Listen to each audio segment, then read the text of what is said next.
እዚህ የተገኘሁት የሰው ልጅን ለመተካት አይደለም። እኔ ዜግነት የለኝም።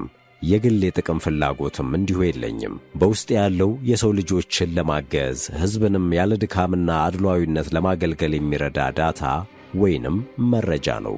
ይህች እንዲህ በአልቤኒያ ባህላዊ ልብስ ደምቃ ስትናገር የምትሰሟት ሰው አንዲት የመንግሥት ሹመኛ ሴት ወይዘሮ ልትመስላችሁ ትችላለች። በእርግጥ ሹመኛ መሆኗ ላይ አልተሳሳታችሁም። ነገር ግን በዓለማችን የመጀመሪያዋ ሚኒስትር ሆና የተሾመች ኤአይ ነች።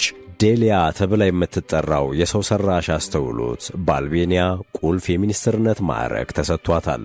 ዜናው ከተሰማ ጀምሮም ሰዎች በድጋፍና ተቃውሞ የመገናኛ ብዙሃንን እያጨናነቁት ነው። እውን ኤአይ ወዴት እየሄደ ነው?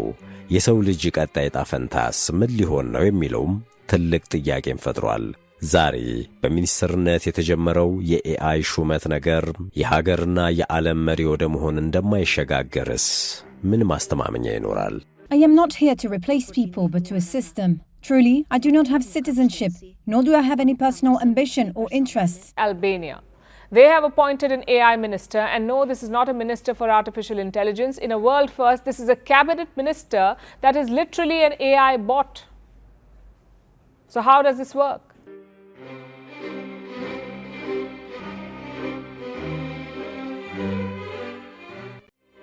ሙሉ ታሪኩን በመሿለኪያ ቲዩብ ያገኙታል።